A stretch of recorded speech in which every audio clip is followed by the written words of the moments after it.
नमस्कार। कभी ऐसा लगता है कि दिमाग एक साथ मतलब 10 अलग अलग दिशाओं में भाग रहा है, खासकर तब जब पढ़ने बैठें या कोई बहुत ज़रूरी काम करना हो। अगर हाँ, तो आप अकेले नहीं हैं। आज हम कुछ बहुत ही प्रैक्टिकल तरीकों पर बात करेंगे जो इस भटकाव को दूर करने और फोकस को बढ़ाने में हमारी मदद कर सकते हैं। हाँ, ये तो होता ही है ना। पूरा का पूरा पेज पढ़ लिया और बाद में एहसास हुआ कि कुछ याद ही नहीं रहा। तो देखिए, इसमें चिंता की कोई बात नहीं है, ये बहुत ही आम बात है। और अच्छी खबर यह है कि हम सिर्फ ये नहीं समझेंगे कि ऐसा होता क्यों है, बल्कि इसे ठीक करने के कुछ जबरदस्त तरीके भी सीखेंगे। तो किसी भी प्रॉब्लम को सॉल्व करने का पहला स्टेप क्या होता है? उसे समझना। तो चलिए सबसे पहले ये पता लगाते हैं कि हमारे फोकस के असली दुश्मन हैं कौन। तो देखिए, हमारा ध्यान जो भटकता है ना, उसके पीछे मोटे तौर पर 3 बड़ी वजह हैं। पहली है हमारी मन की स्थिति। मतलब सोचिए, आप पढ़ने बैठे हैं पर दिमाग में तो कल की प्रेजेंटेशन की टेंशन चल रही है, तो फोकस कहाँ से लगेगा? दूसरी वजह है डिस्ट्रैक्शंस, बाहरी भी और अंदरूनी भी।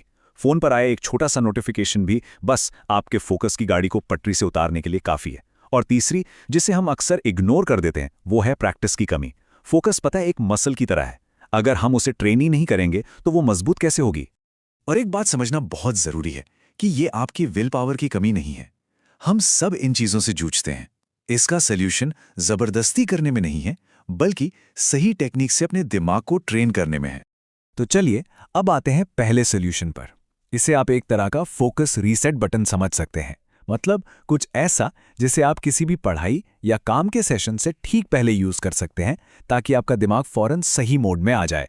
अब ये जो टेक्निक है ना, ये एक साइकोलॉजिकल कॉन्सेप्ट पर बेस्ड है जिसे कहते हैं अल्फा स्टेट ऑफ माइंड। अब ये क्या चीज़ है? बहुत सिंपल है। इसे ऐसे समझिए कि जब हमारा दिमाग शांत और रिलैक्स होता है तो वो एक उपजाऊ ज़मीन जैसा हो जाता है, जो नए आइडियाज़ और कमांड्स को बहुत आसानी से एक्सेप्ट कर लेता है। हम बस इसी स्टेट का फ़ायदा उठाने वाले हैं। और इसको करना सच में बहुत ही आसान है।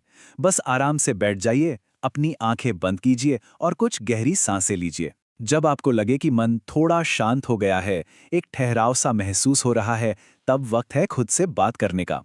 जो संकल्प हम अगली स्लाइड में देखेंगे, उसे मन ही मन धीरे धीरे कोई 5 से 7 बार दोहराना है। इन शब्दों को एकदम धीरे धीरे और पूरे विश्वास के साथ दोहराना है। अगले 1 घंटे के लिए मैं पूरे फोकस के साथ पढ़ाई करूंगा या करूंगी। कोई भी डिस्ट्रैक्शन मुझे परेशान नहीं करेगा। इसे सिर्फ बोलना नहीं है, इसे महसूस करना है। ये आपके दिमाग के लिए एक क्लियर कमांड है। ये सिर्फ कोई पॉजिटिव थिंकिंग नहीं है, बल्कि ये आपके दिमाग के ऑटो पायलट को प्रोग्राम करने जैसा है। वही ऑटो पायलट जो हमारी आदतों को कंट्रोल करता है। कुछ ही दिन की प्रैक्टिस के बाद आप देखेंगे कि आपका दिमाग इस कमांड को मानने लगा है। और हाँ, अगर बीच में ध्यान भटक भी जाए तो कोई बात नहीं, बस कुछ सेकंड के लिए यही प्रोसेस फिर से दोहरा लीजिए। तो ठीक है, क्विक फिक्स तो बढ़िया है, लेकिन क्या हो अगर हम फोकस को अपनी एक नेचुरल आदत ही बना लें? ये जो अगली टेक्निक है वो ठीक इसी के लिए है, ताकि फोकस सिर्फ पढ़ाई के लिए नहीं, बल्कि जिंदगी के हर काम में आपकी पर्सनैलिटी का हिस्सा बन जाए। ये टेक्निक उस मैजिकल टाइम को यूज करती है जब हम बस सोने ही वाले होते हैं। पता है उस वक्त क्या होता है? हमारा कॉन्शियस माइंड शांत हो रहा होता है और सबकॉन्शियस माइंड यानी अवचेतन मन सुझावों के लिए सबसे ज्यादा खुला होता है। तो बस सोने से ठीक पहले, जब सारे काम खत्म हो गए हों, आंखें बंद करके बॉडी को एकदम ढीला छोड़कर एक पावरफुल संकल्प को धीरे धीरे दोहराना है। अब यहाँ एक बहुत बहुत जरूरी बात है, वो ये कि संकल्प को दोहराने का तरीका ही सब कुछ है। आपकी अंदर की आवाज और आपकी सोच दोनों बहुत धीमी और शांत होनी चाहिए, बिल्कुल एक लोरी की तरह। अगर आपने इसे जोश के साथ दोहराया तो ये आपके दिमाग के लिए अलार्म क्लॉक बन जाएगा। और हमें तो उसे सुलाना है, जगाना नहीं। हमारा लक्ष्य उसे सुलाना और प्रोग्राम करना है। और ये है वो लॉन्ग टर्म संकल्प, अब से मेरी जिंदगी का हर काम फोकस के साथ होगा। मेरा पूरा ध्यान उस काम पर रहेगा जो मैं कर रहा या रही हूं, जब तक कि वो पूरा ना हो जाए। जब आप इसे रोज रात को दोहराते हैं ना, तो ये धीरे धीरे आपके दिमाग की डिफॉल्ट सेटिंग बन जाता है। फिर क्या होता है?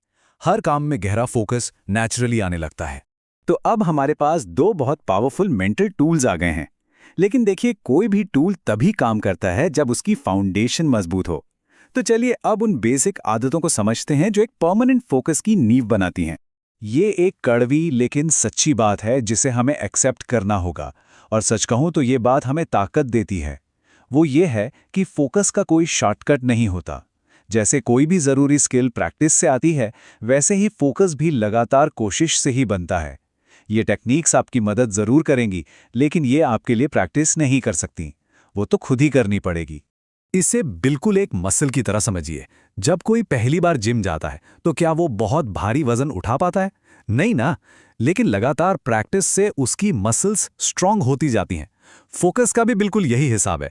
हो सकता है पहले दिन सिर्फ 10 मिनट ही ध्यान लगे, लेकिन प्रैक्टिस के साथ ये टाइम बढ़ता ही जाएगा। और आखिर में ये भी बहुत मैटर करता है कि पढ़ाई की कैसे जा रही है। एक होता है पैसिव पढ़ना, मतलब बस किताब लेके बैठ गए और पन्ने पलट रहे हैं। ये तो बस इन्फॉर्मेशन कंज्यूम करना हुआ, जैसे टीवी देखना। इसमें बहुत जल्दी बोरियत होती है और ध्यान भटक जाता है। और दूसरा होता है एक्टिव पढ़ना, जिसमें आप एक क्रिएटर बन जाते हैं। आप नोटबुक लेकर बैठते हैं, मेन पॉइंट्स लिखते हैं और अपने शब्दों में समरी बनाते हैं। और सच मानिए, यही सबसे बड़ा गेम चेंजर है। एक्टिव स्टडी सीखने के पूरे प्रोसेस को इंटरेस्टिंग बना देती है। जब आपका दिमाग बिजी होता है, जब वो इन्फॉर्मेशन को प्रोसेस कर रहा होता है, उसे ऑर्गेनाइज कर रहा होता है, तो उसके पास भटकने का टाइम ही नहीं होता। ये पढ़ाई को एक बोझ से एक मज़ेदार खोज बना देता है। तो आखिर में सवाल बस यही बचता है, ये सारी टेक्निक्स और प्रिंसिपल्स एक रोड मैप की तरह हैं। आपका फोकस एक मसल है। अब ये आपके ऊपर है कि आप इसे कितना स्ट्रांग बनाएंगे। ये सफ़र आज से ही शुरू होता है।